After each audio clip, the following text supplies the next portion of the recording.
Nel, ano ang sinabi ni Pangulong Marcos Jr. sa usapin sa South China Sea?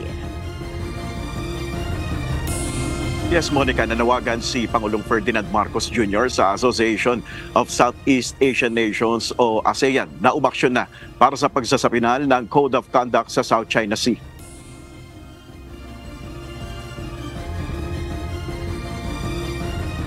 Sa pagharap ni Chinese Premier Li Keqiang sa mga kasapi ng ASEAN, sinamantala ni Pangulong Marcos ang pagkakataon upang talakayin ang usapin sa South China Sea. Sa intervention ni PBBM sa 27th ASEAN-China Summit, sinabi niya ang pangangailangan na madaliin na ang negosasyon sa ASEAN-China Code of Conduct. Ito ay sa gitna ng patuloy na harassment ng China sa West Philippine Sea. Ayon kay Pangulong Marcos, napapanahon ng talakayin ito upang magkaroon ng makabuluhang pag-usad sa isyung ito. Sa gitna ng positive development sa China, ayon kay Pangulong Marcos, nakakapanghinayang na hindi pa rin nagbabago ang kabuuang sitwasyon sa South China Sea. Patuloy anya na nakararanas ang Pilipinas ng panliligalig at pananakot.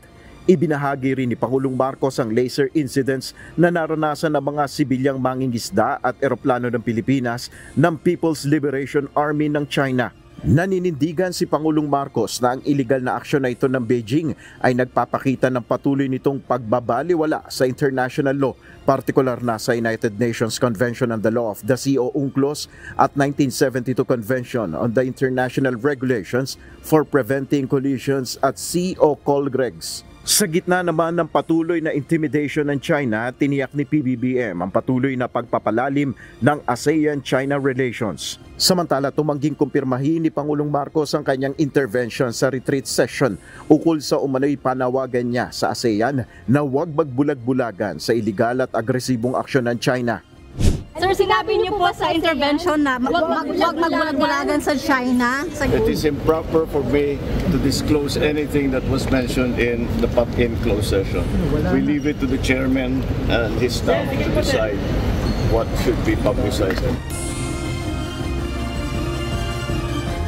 May ilang pang sakit na dinaluhan ng Pangulo. Ito ang ASEAN-Japan Summit at pulong rin kasama ang Korea. Ngayong araw naman ay katatapos lang din ng bilateral meeting ni Pangulong Marcos kasama naman si Canadian Prime Minister Justin Trudeau. At ibibigay natin yung ibang mga detalye dito sa mga naganap na pagpupulong sa mga susunod nating mga pagkakataon na newscast, Monica. At patuloy tayong magbabantay dito nga sa ikalawang araw na ASEAN Summit dito sa Lao PDR. Monica. Nel, nagkaroon ba ng pagkakataon o magkakaroon ba ng pagkakataon si Pangulong Marcos na magka-bilateral meeting kasama itong si Chinese Premier Li Keqiang?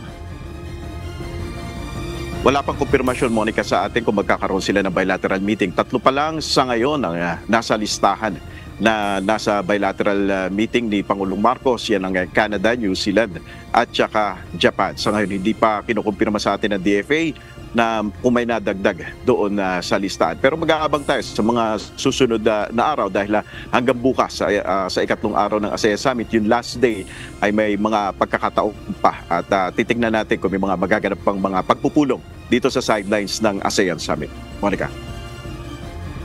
Alright, maraming salamat Nel Maribuhok, live na nag-uulat mula sa Lao PDR.